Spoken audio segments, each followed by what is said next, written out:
পাবেন না। আর যার ঘুম পাবে দয়া করে উঠে চলে যাবে।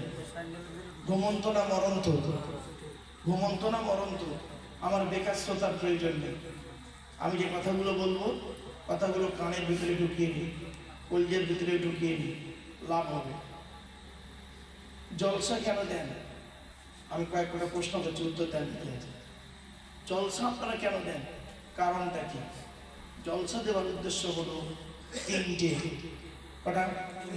তিনটে। যতদিন বাঁচবে এগুলো মনে রাখবেন। আমার ওয়াজ মনে রাখার জিনিস। যদি আপনারা বলেন এই বর্তমান ওয়াজের মতো ওয়াজ করতে, AA পাস লোক ভারত সরকার এমনি মেডেল দিল না বা, আপনি বলেন আমি একটা ইতিহাসের ওয়াজ বলে দিচ্ছি আর 4টে গজল বলে দেবো, 4টে গজল গেয়ে দেবো আর একটা ইতিহাসের ওয়াজ করে দেবো, 2 ঘন্টা পার হয়ে যাবে, কোনো লাভ হবে না। যেটা শুনলে ব্রেন চোখ খুলবে সেই কথাগুলো শুনুন, লাভ হবে। জলসা কেন দেন? 3টে কারণ। 1 নাম্বার, অজানাকে জানা। কি বললাম? অজানাকে জানা। কি অজানা জানা? চলুন আমি একটু দেখিয়ে দিই, আপনারা নিজেই বুঝতে পারবেন অজানা কি জানা। 2 নাম্বার, ভুল সংশোধন করা। কি বললাম? কি ভুল সংশোধন করা? এই দেখেন,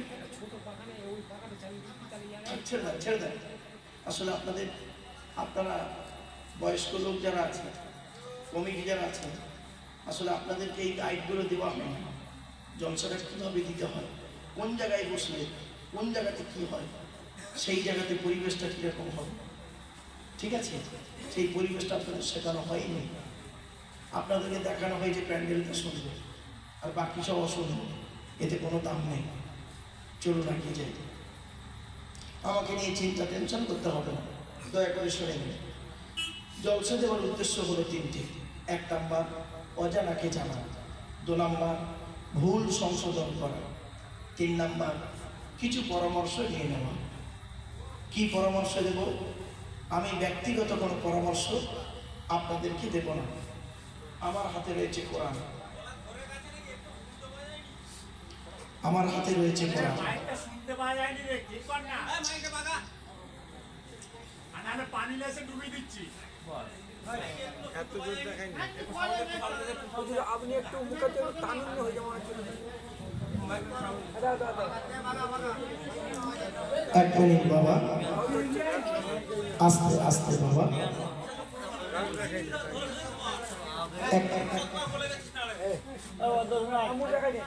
ও আস্তে আস্তে বাবা, মাইন্ডটা ঠিক আছে আমার মনে হয়। আমি একটু আস্তে আস্তে বলছি বলে তোমাদের ধারণাগুলো গলা বসে গেছে, তাই না বাবা? স্টেজে এরকম কোনো বক্তাকে বলো না,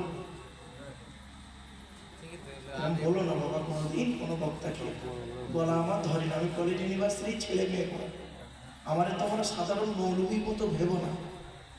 বিজ্ঞ তোমার নাম কি, ফলে পরিচয়। মেদিনীপুর হুগলি জেলার লোক, এরা লেখাপড়ায় কবে উন্নত হয়েছে মুসলমান? এরা তো অযোগ্য অপদার্থ। এই জন্য ছোট্ট কয়েকটা কথা আপনাদের বলি। আমি বক্তব্যের শুরুতেই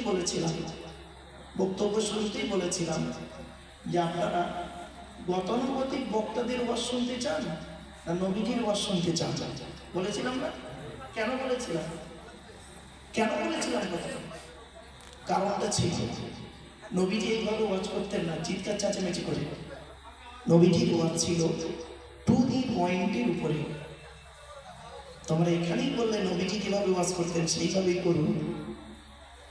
আর এখন তুমি আমাকে বলছো গলা বসে গেছে, মাইক গলাকে বলছো। মাইকটা যথেষ্ট ভালো। গাছে উঠেই কোনোদিন কাঁটার ডাবের আশা করতে নেই। কোরআনে আল্লাহ পাক বলেছেন ওয়াকানাল ইনসানু আজুলা, মানুষের একটা অভ্যাস হলো কোনো কাজে তাড়াহুড়ো করা। এজন্য অনুরোধ করে বলছি বাবা, কোনো ব্যক্তিকে, কোনো আলেমকে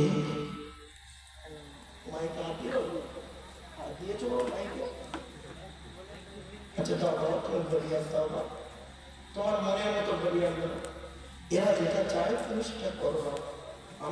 বাকি নেই। চলো এবার আসছি কিছু পরামর্শ দিয়ে দেওয়া। কি পরামর্শ দেব আমি আপনাদেরকে? আল্লাহর বিধান কোরআন থেকে কিছু পরামর্শ দেব, নবীর হাদিস থেকে কিছু পরামর্শ দেব।